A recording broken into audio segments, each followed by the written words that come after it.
Semuanya, jangan lupa untuk like, komen, dan subscribe channel Rujak Kehidupan. Enjoy this content. Namaku Raina. Aku baru aja diterima kerja di perusahaan besar yang semua orang kenal Ardana Group. Buat sebagian orang, bisa kerja di sini adalah impian. Gedungnya tinggi, megah, penuh orang pintar dan bergaya elegan. Tapi buatku, langkah pertama masuk ke sana justru terasa berat. Seperti sedang menuju medan perang. Aku tahu, aku bukan bagian dari dunia mereka yang serba mewah. Tapi aku juga tahu, aku datang ke sini bukan sekadar untuk kerja. Ada alasan yang lebih besar dari itu. Hari pertama, aku datang pagi-pagi. Sinar matahari baru nyenggol gedung kaca di depan parkiran. Dan kilauannya aja udah kayak ngingetin aku, kamu harus kuat. Aku mengenakan kemeja putih polos, celana kain hitam, dan sepatu flat yang udah aku pakai bertahun-tahun. Tas yang aku bawa juga bukan tas mahal, warnanya mulai pudar, tapi masih bisa dipakai. Aku nggak peduli, yang penting aku niat kerja dengan jujur. Tapi ternyata, niat baik nggak selalu disambut baik juga. Begitu aku melangkah masuk ke lantai 10, tempat divisi aku bekerja, suasana langsung berubah. Semua orang sibuk dengan komputer dan berkas. Tapi ketika mereka lihat aku lewat, beberapa mulai melirik, lalu bisik-bisik sambil menahan tawa. Aku masih bisa dengar, meski mereka pikir aku nggak dengar. Itu pegawai baru ya? Gayanya kayak mau ke pasar, bukan ke kantor. Ya ampun, siapa yang rekrut dia sih? Mukanya polos banget. Pasti ada orang dalam nih. Aku cuma menunduk, pura-pura sibuk nyari meja kerja. Tapi dalam hati, rasanya nyesek banget. Aku bukan orang yang gampang tersinggung, tapi kata-kata mereka tajam, kayak duri yang nancep pelan-pelan. Aku tarik napas panjang, berusaha tetap senyum. Mejaku ternyata ada di pojokan, deket jendela. Dari situ, aku bisa lihat pemandangan kota. Aku duduk, buka laptop, dan mulai baca tugas-tugas dasar yang dikasih HR kemarin. Tapi bahkan belum sejam kerja, aku udah ngerasa kayak orang asing di negeri sendiri. Setiap kali aku lewat, mereka berhenti ngomong. Tapi begitu aku duduk, mereka bisik-bisik lagi. Di tengah suasana nggak nyaman itu, muncullah sosok wanita yang langsung nyita perhatian. Tumit sepatunya berderak nyaring.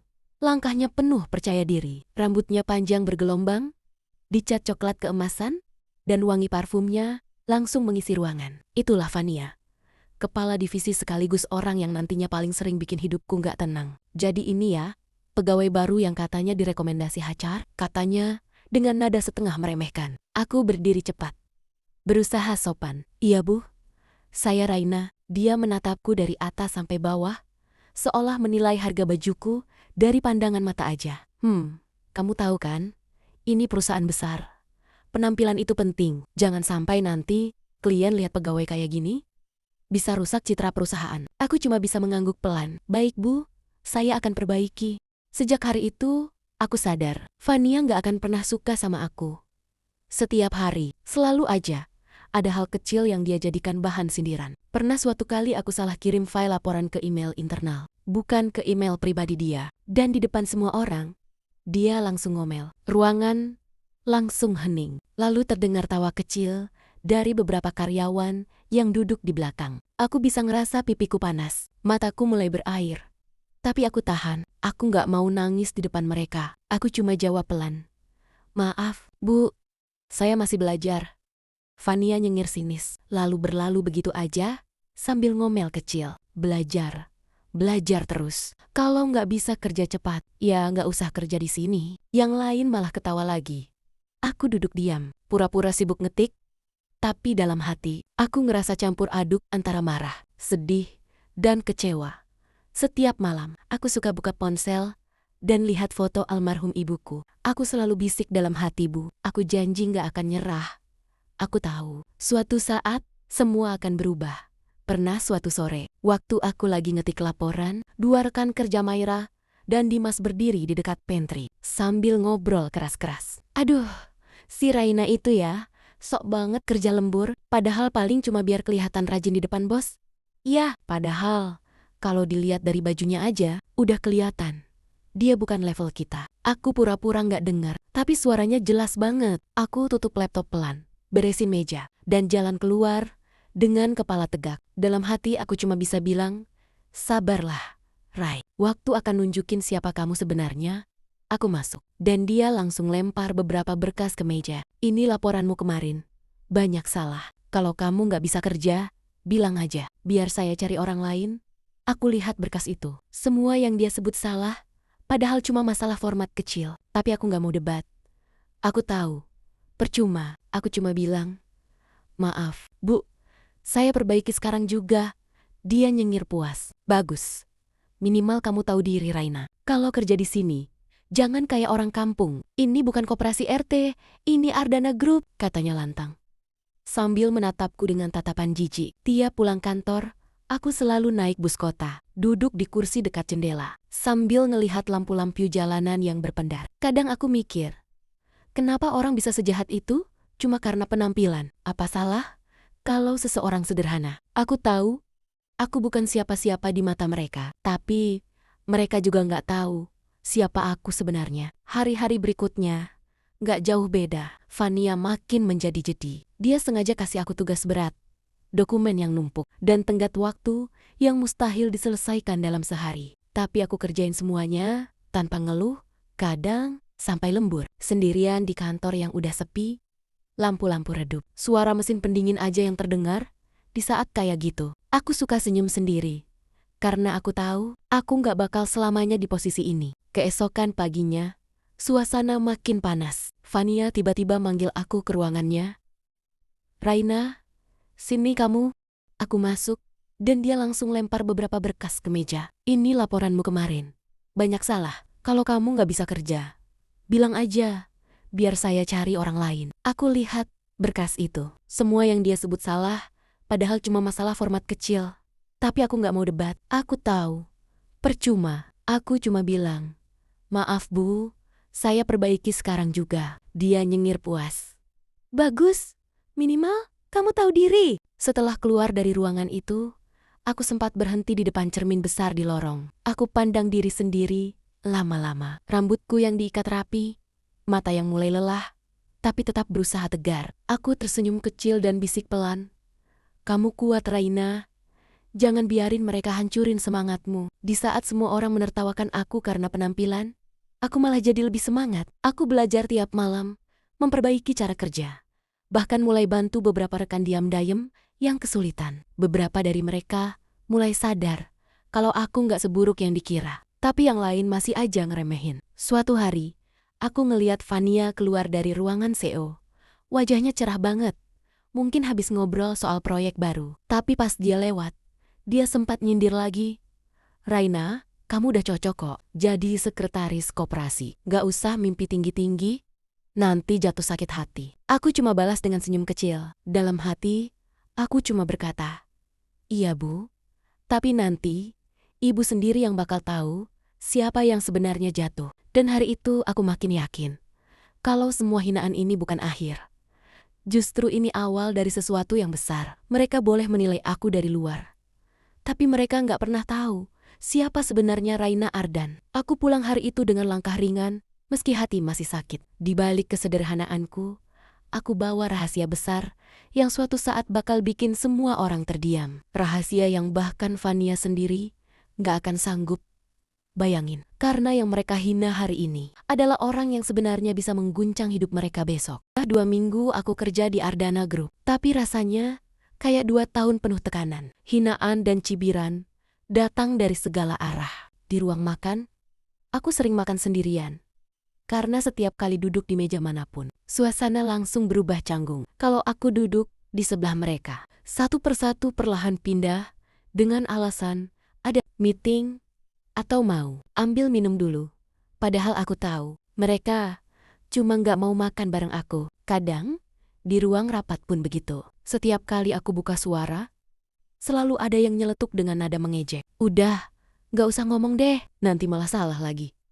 Aku cuma bisa menarik napas panjang. Yang paling nyakitin tuh, bukan cuma karena mereka nggak suka sama aku, tapi karena aku tahu, mereka bahkan nggak berusaha kenal aku. Mereka menilai hanya dari penampilan, dari baju sederhana yang aku pakai, dari sepatu murah yang nggak sebanding sama hak tinggi mereka yang mengilap. Bahkan di grup kantor, tempat yang seharusnya buat komunikasi kerja, sering banget muncul pesan sindiran yang jelas ditujukan buatku. Tolong dong, kalau upload file, jangan asal, namanya juga pegawai baru.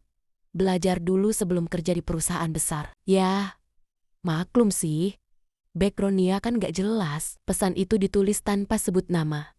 Tapi semua orang tahu maksudnya siapa. Kadang, aku baca sambil menahan air mata. Tapi aku tetap gak mau keluar dari grup atau ngelawan. Aku cuma balas dengan emoji senyum dan kata siap. Kak, dan entah kenapa, tiap kali aku balas kayak gitu, mereka makin gemas ngeledek. Tapi, aku biarin aja. Malam-malam, sepulang kerja, aku sering duduk di kamar kontrakan kecilku. Sambil lihat foto ayah di meja, aku masih ingat pesannya.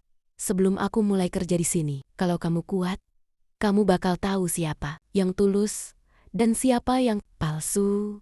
Waktu itu aku nggak terlalu paham maksudnya. Tapi sekarang aku mulai ngerti. Dunia kerja nggak cuma soal kompetensi, tapi juga soal karakter. Banyak orang yang kelihatan sopan di depan atasan, tapi menusuk di belakang rekan kerja yang dianggap rendah. Mereka semua nggak tahu siapa aku sebenarnya. Aku bukan orang miskin seperti yang mereka pikir. Aku adalah Raina Ardan, anak kandung dari Tuan Ardan, pemilik utama Ardana Group. Tapi aku sengaja masuk ke perusahaan ini tanpa identitas. Pakai nama ibu tiriku, Raina Putri. Biar nggak ada yang tahu siapa aku sebenarnya. Ayah setuju dengan idemu waktu aku sampaikan. Aku pengen tahu gimana karakter orang-orang yang selama ini kerja di bawah bendera keluargaku. Aku pengen lihat siapa yang bener-bener profesional, siapa yang cuma manis di depan, dan siapa yang berhati busuk di balik jas rapi mereka. Ayah bahkan sengaja ngatur supaya aku masuk lewat jalur rekrutmen biasa, tanpa fasilitas apapun. Aku ikut tes tulis, wawancara, dan tahap akhir kayak semua pelamar lain. Dan hasilnya, aku diterima murni karena nilai tesku cukup tinggi. Tapi nggak ada yang tahu itu. Mereka semua mikir, aku cuma orang kecil yang beruntung bisa kerja di sini. Setiap kali aku ngerasa lelah dan hampir nyerah, aku selalu ingat tujuan awal. Aku harus sabar, aku harus lihat sampai mana sifat asli orang-orang ini muncul. Dan benar aja, 2 minggu berjalan, sifat asli mereka makin kelihatan. Ada yang pura-pura baik di depan Fania, biar dapat perhatian. Ada juga yang hobi menjilat. Ada yang diam, tapi ikut tertawa setiap kali aku dihina. Aku catat semuanya dalam hati. Bukan buat balas dendam, tapi buat bahan pertimbangan nanti ketika waktu pengungkapan tiba. Sampai akhirnya, hari itu datang juga. Hari yang dari pagi udah terasa berbeda. Di grup kantor tiba-tiba muncul pengumuman mendadak dari sekretaris utama. Hari ini akan diadakan rapat besar bersama CEO utama Ardana Group. Semua karyawan wajib hadir pukul 10 di ruang rapat lantai 12. Begitu pesan itu muncul, semua langsung heboh. Wah, rapat sama CEO langsung? Serius? Biasanya yang kayak gini cuma buat manajer. Kok sekarang semua divisi ikut? Aku ikut diam, pura-pura kaget juga, padahal jantungku berdetak lebih cepat dari biasanya. Aku tahu, ini bukan rapat biasa. Aku tahu siapa yang akan datang. Menjelang jam 10, semua orang udah siap dengan penampilan terbaik. Fania bahkan mengganti bajunya dengan blazer mahal dan parfum yang wanginya kuat banget sampai bikin ruangan kayak toko kosmetik. Beberapa karyawan perempuan sibuk ngaca, touch up lipstick, dan menyemprot rambut. Sementara aku, seperti biasa, hanya merapikan rambutku yang diikat rapi dan memastikan file laporan di tanganku lengkap. Begitu jam menunjuk pukul 10 tepat, pintu ruang rapat terbuka. Semua orang serentak berdiri, menyambut kedatangan Secho, dan begitu sosok pria paruh baya dengan jas abu-abu masuk, suasana langsung berubah hening. Napas orang-orang terdengar jelas. Mereka semua menunduk hormat. Tapi aku justru terpaku. Ada perasaan hangat dan gugup sekaligus.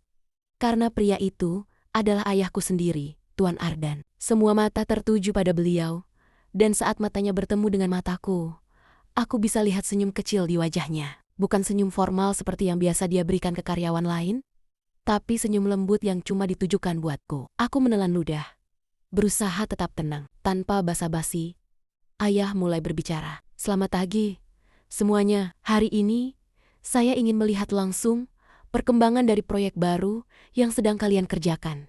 Suaranya tenang tapi tegas. Seperti biasa, semua orang langsung membuka laptop. Siap dengan laporan masing-masing. Fania terlihat paling bersemangat. Terima kasih sudah datang, Pak. Kami sudah siapkan semua laporan untuk dipresentasikan. Dia tersenyum manis, seperti ingin menunjukkan bahwa divisinya yang paling berprestasi. Tapi saat ayah melihat ke arahku, Semua orang langsung terdiam. Beliau berjalan perlahan, melewati barisan kursi. Lalu berhenti, tepat di depan tempatku duduk. Semua mata mengikuti setiap langkahnya. "Nah, kamu udah siap laporan hari ini?" Katanya dengan suara yang lembut, tapi cukup jelas terdengar di seluruh ruangan. Aku berdiri cepat. "Siap, Pak." Suaraku sedikit gemetar, bukan karena takut, tapi karena seluruh ruangan langsung hening. Beberapa orang bahkan saling pandang dengan ekspresi bingung. Fania menatapku heran, lalu berbisik pelan ke rekan di sebelahnya. "Loh, kok CO bisa kenal pegawai baru itu?" Temannya menjawab lirih. "Gak tahu, mungkin dia anak temennya kali." Tapi sebelum bisik-bisik itu makin panjang, ayah langsung menepuk pundakku dan menatap seluruh ruangan. "Saya perkenalkan," katanya pelan namun tegas. "Ini Raina Ardan, anak saya. Dia memang saya minta masuk tanpa identitas untuk menilai sikap kalian semua." Detik itu juga, suasana langsung berubah drastis. Semua yang tadinya santai, sekarang wajahnya pucat pasi. Beberapa yang suka ngeledek langsung terdiam. Bahkan, ada yang menjatuhkan pena dari tangannya. Aku bisa lihat mata Fania membulat lebar. Bibirnya sedikit bergetar. Dia menatapku dengan ekspresi campuran antara kaget, takut, dan gak percaya. "Ah, anaknya." Suaranya hampir gak terdengar. Ayah melanjutkan bicaranya dengan nada yang sedikit lebih tajam. "Selama 2 minggu terakhir, saya minta Raina untuk bekerja seperti pegawai biasa, tanpa fasilitas, tanpa perlakuan khusus. Saya ingin tahu bagaimana lingkungan kerja di perusahaan ini. Dan saya kecewa." Beliau berhenti sejenak, menatap semua orang satu persatu. "Saya kecewa, karena ternyata masih ada orang-orang yang menilai rekan kerjanya bukan dari kemampuan, tapi dari penampilan." Ruangan benar-benar sunyi. Suara napas pun hampir nggak terdengar. Beberapa karyawan mulai menunduk dalam-dalam, bahkan ada yang menggigit bibir sendiri menahan malu. Aku berdiri di sana, berusaha tetap tenang, meski jantungku berdetak kencang. Dalam hati, aku nggak merasa puas atau senang. Aku justru sedih, karena ternyata dugaan ayah benar. Banyak orang di perusahaan ini gak bener-bener punya hati. Mereka hanya tahu cara memuja orang yang tampak kaya dan kuat, tapi merendahkan mereka yang terlihat sederhana. Setelah itu, rapat dilanjutkan singkat. Tapi, suasananya udah gak sama. Semua jadi kaku, berhati-hati, dan canggung setiap kali menatapku. Fania bahkan gak berani ngomong banyak. Dia cuma diam, sesekali melirik ke arahku dengan wajah yang pucat dan tangan yang gelisah. Begitu rapat selesai, dan ayah keluar dari ruangan, semua orang masih terdiam di tempat masing-masing. Gak ada yang berani bicara. Dan disitulah aku tahu, mulai hari ini, hidupku di Ardana Group gak akan sama lagi. Yang dulu merendahkan akan mulai berhati-hati. Yang dulu menertawakan akan menunduk malu. Tapi di antara semua perubahan itu, aku cuma berharap satu hal. Semoga mereka belajar sesuatu dari semua ini. Karena sejak awal, aku datang bukan untuk balas dendam. Aku cuma ingin mengingatkan bahwa di dunia kerja, seperti juga di kehidupan, jangan pernah menilai orang hanya dari yang terlihat di luar. Setelah rapat besar itu selesai, ruangan masih terasa dingin dan sunyi. Meski AC sudah lama dimatikan, semua orang menunduk, sibuk dengan pikirannya masing-masing. Suara langkah-langkah kecil terdengar di lantai marmer, tapi tak ada satupun yang berani bicara. Aku sendiri duduk diam di mejaku, mencoba mengatur napas dan menenangkan diri setelah momen yang baru saja terjadi. Rasanya aneh. Selama 2 minggu, aku dihina, disepelekan, dan dianggap tidak pantas. Tapi sekarang, dalam hitungan menit, semuanya berbalik 180 derajat. Orang-orang yang tadinya menganggapku tidak ada, kini justru memandangku dengan mata penuh canggung. Beberapa berbisik lirih. Tapi kali ini bukan bisikan ejekan, melainkan kebingungan. "Dia anaknya Pak Ardan." "Serius?" "Ya ampun, pantas aja. CO tadi nyamperin langsung. Kita udah keterlaluan banget." Aku hanya menatap layar laptopku yang masih menyala. Tapi jujur saja, aku bahkan tak tahu harus mengetik apa. Jari-jariku gemetar, bukan karena marah atau puas, tapi karena perasaan campur aduk yang sulit dijelaskan. Antara lega, sedih, dan hampa. Aku ingin bahagia karena kebenaran akhirnya terungkap. Tapi di sisi lain, aku juga merasa kasihan. Kasihan pada mereka yang baru sekarang sadar bahwa kesombongan hanya membawa malu. Beberapa menit berlalu Sebelum akhirnya, seseorang berjalan mendekat ke mejaku. Suaranya pelan, tapi jelas. Raina, aku menoleh. Dan di sana, berdiri Mira, rekan kerja yang paling sering menertawakanku dulu. Wajahnya pucat, matanya berkaca-kaca, dan tangannya memegang secarik tisu yang sudah kusut. Aku minta maaf ya, aku bener-bener gak tahu kamu anaknya Pak Ardan. Aku kebawa suasana. Aku gak bermaksud jahat. Aku menatapnya lama. Dulu, setiap kali dia tertawa di belakangku, rasanya hatiku sesak. Tapi sekarang, melihat wajahnya begitu ketakutan dan menyesal, aku malah gak tega. Aku tersenyum kecil. Mira, aku gak marah, tapi kamu gak perlu minta maaf karena aku anak siapa. Harusnya kamu minta maaf karena kamu udah ngerendahin orang tanpa tahu siapa dia sebenarnya. Mira langsung menunduk. Air matanya menetes. Iya, aku sadar sekarang. Aku salah banget. Dia lalu kembali ke mejanya, tapi ekspresi malu di wajahnya gak hilang sampai sore. Setelah itu, satu persatu mulai berdatangan. Dimas, yang dulu paling vokal di grup kantor dan sering bikin lelucon tentang pegawai baru kampungan, datang dengan langkah berat. Raina, gue minta maaf ya, gue bener-bener keterlaluan. Gue kira cuma bercanda. Gak nyangka, ternyata nyakitin kamu. Aku balas pelan, gak apa-apa, Mas Dimas. Semua orang bisa salah, tapi gak semua orang bisa ngakuin kesalahannya. Aku hargain itu. Dimas menatapku sebentar, lalu mengangguk. Makasih udah mau maafin. Setelah itu dia jalan pergi dengan kepala tertunduk. Tapi yang paling berat buatku adalah ketika Fania, kepala divisi sekaligus orang yang paling sering menyakitiku, akhirnya datang menghampiri. Dari jauh aku udah bisa lihat kalau matanya merah dan langkahnya goyah. Dia berhenti di depan mejaku, menarik napas panjang, lalu berlutut perlahan. Semua orang di kantor langsung terdiam. Tak ada yang berani bersuara. Raina, suaranya serak dan pelan, hampir seperti bisikan. Aku minta maaf. Aku salah besar. Aku udah ngerendahin kamu, ngehina kamu, bahkan nyuruh kamu kerja lembur cuma buat aku puas lihat kamu susah. Aku malu banget. Aku kaget. Karena gak pernah nyangka dia akan sampai segitu menyesalnya. Aku refleks berdiri dan mencoba mengangkatnya. Tapi dia malah menangis dan berkata sambil terseduh, aku mohon Raina, maafin aku. Aku gak tahu kalau kamu anaknya Pak Ardan. Aku bodoh. Aku sombong. Aku cuma mikir semua orang di bawahku gak pantas dihargai. Sekarang aku tahu, aku yang sebenarnya gak pantas. Aku pelan-pelan meletakkan tanganku di pundaknya. Bu Fania, tolong berdiri. Gak pantas ibu seperti ini. Tapi dia tetap berlutut. Bahkan sampai beberapa rekan kerja datang mencoba membantunya berdiri. Air matanya gak berhenti jatuh. Aku akhirnya berkata dengan suara lembut, tapi tegas. Bu, maaf saya terima. Tapi ibu salah kalau minta maaf karena saya anaknya siapa. Kalau ibu tahu saya cuma pegawai biasa, apa ibu tetap akan minta maaf seperti ini? Dia terdiam lama. Suasana ruangan hening, hanya terdengar suara AC yang berdengung. Akhirnya dia menjawab lirih, mungkin tidak Raina. Tapi sekarang aku sadar, aku harus minta maaf. Bukan karena posisi kamu, tapi karena aku udah jadi orang yang jahat tanpa sadar. Aku mengangguk pelan. Itu yang aku harapkan, Bu.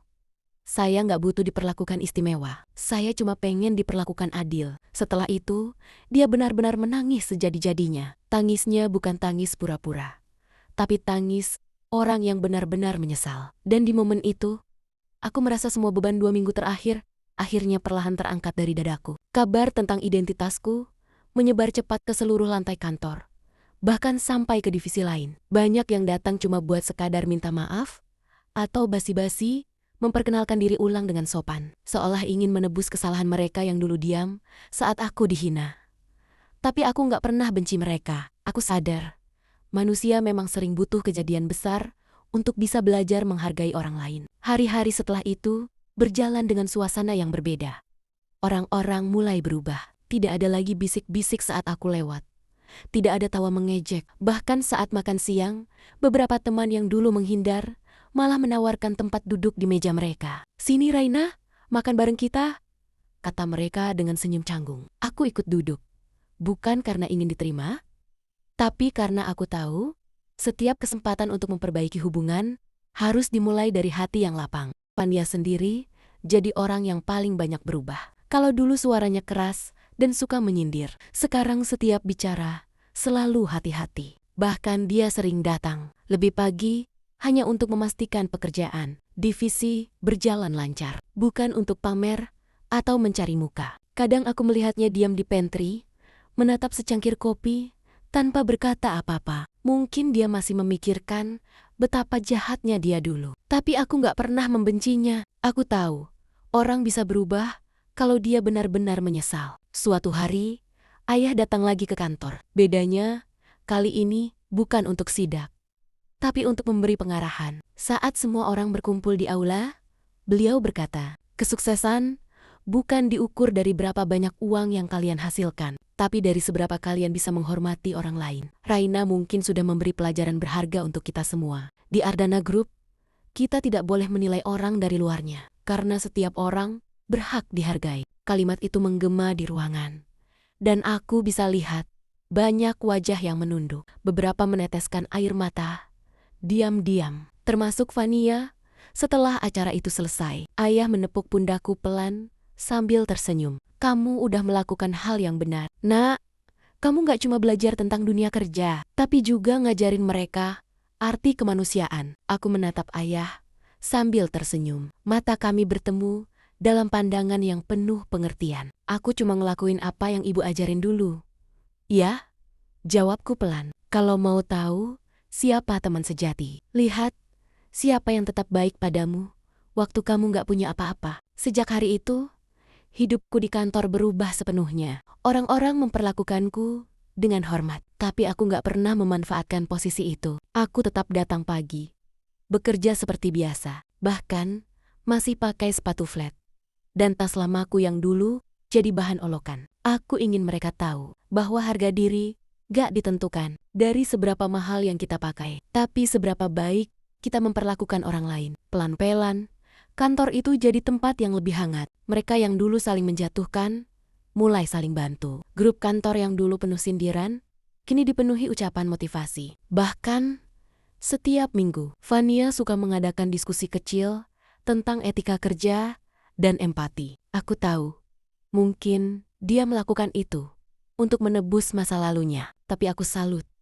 karena dia benar-benar berubah. Dan di dalam hati, aku merasa damai. Bukan karena aku membuktikan siapa aku, tapi karena akhirnya mereka belajar sesuatu dari kisah ini. Aku sadar, tidak ada kemenangan yang lebih besar daripada melihat orang lain berubah menjadi lebih baik karena pengalaman pahit yang kita lalui bersama. Sore itu, aku duduk di dekat jendela kantor sambil melihat langit yang perlahan berubah jingga. Di luar sana, matahari tenggelam pelan, meninggalkan semburat cahaya keemasan yang indah. Aku tersenyum kecil sambil bergumam, kadang Tuhan menaruh kita di tempat yang salah, agar kita bisa membuat hal itu jadi benar. Dan sejak hari itu, aku percaya satu hal yang gak akan pernah aku lupa. Jangan pernah menghina seseorang hanya karena kamu merasa lebih dari dia, karena bisa jadi orang yang kamu rendahkan justru jauh lebih tinggi darimu. Bukan hanya dalam jabatan, tapi dalam hati dan kemanusiaan. Terima kasih. Semoga hari Anda berkesan.